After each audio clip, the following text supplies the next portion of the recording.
पुणे पोलिसांनी हायड्रोफोनिक गांजाची शेती केली उद्ध्वस्त, 13,45,00,000चा अंमली पदार्थ जप्त। पुणे शहरामध्ये एमडी हायड्रोफोनिक गांजा आणि इतर घातक अंमली पदार्थांचा वाढता प्रसार हा युवकांच्या आयुष्याला गंभीर स्वरूपात ग्रासू लागलेला असताना पुणे पोलिसांनी यावर निर्णायक प्रहार करत देशात आतापर्यंत झालेल्या पद्धतीची दुर्मिळ आणि उच्चस्तरीय कारवाई यशस्वीपणे पूर्ण केली आहे। माननीय पोलीस आयुक्त मितेश कुमार यांच्या स्पष्ट सूचनांनुसार आणि कठोर धोरणांचा भाग म्हणून खडकी पोलिसांनी परिसरातील एका गुन्ह्यातून धागेदोरी मिळवून तपास विस्तारला। उच्चभ्रू कॉलेजमधील विद्यार्थ्यांपर्यंत पोहोचलेल्या या प्रकरणाचे गांभीर्य लक्षात घेऊन माननीय पोलीस उप आयुक्त झोन 4 सोमय मुंढे यांनी तत्काळ तपासाची दिशा निश्चित केली आणि गुन्ह्याची संपूर्ण साखळी उघडण्याचे आदेश दिले।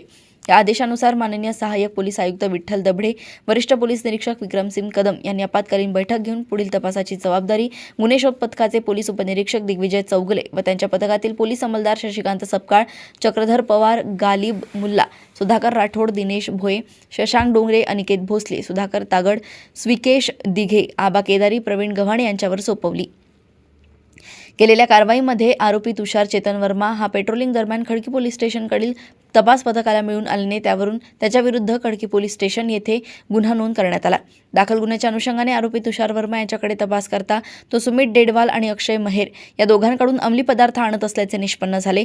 या दोघांना ताब्यात घेतल्यानंतर त्यांची दिशाभूल करण्याचा प्रयत्न केला, मात्र माननीय पोलीस उपायुक्त झोन 4 सोमय मुंडे यांनी स्वतः चौकशी करून महत्त्वाची माहिती उघडकीस आणली।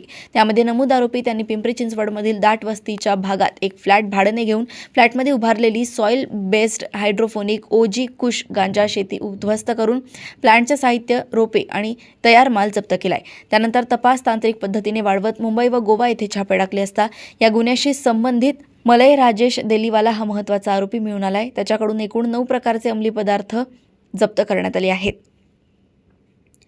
सदरच्या अवैध व्यवसायासाठी वापरण्यात येणारे इतर साहित्य, त्यामध्ये वजन काटे, नोटा मोजण्याची मशीन, सीलबंद करण्यासाठीच्या बॅग व इतर साहित्य जप्त करण्यात आले।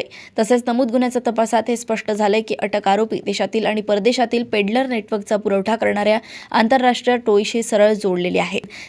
त्याकरता त्यांनी ह्याला क्रिप्टोकरन्सी ट्रान्झॅक्शन याचा उपयोग केला असून त्यांच्या गुन्हेगारी नेटवर्कचा माग काढण्याच्या कामात तपासी अधिकारी करतायत।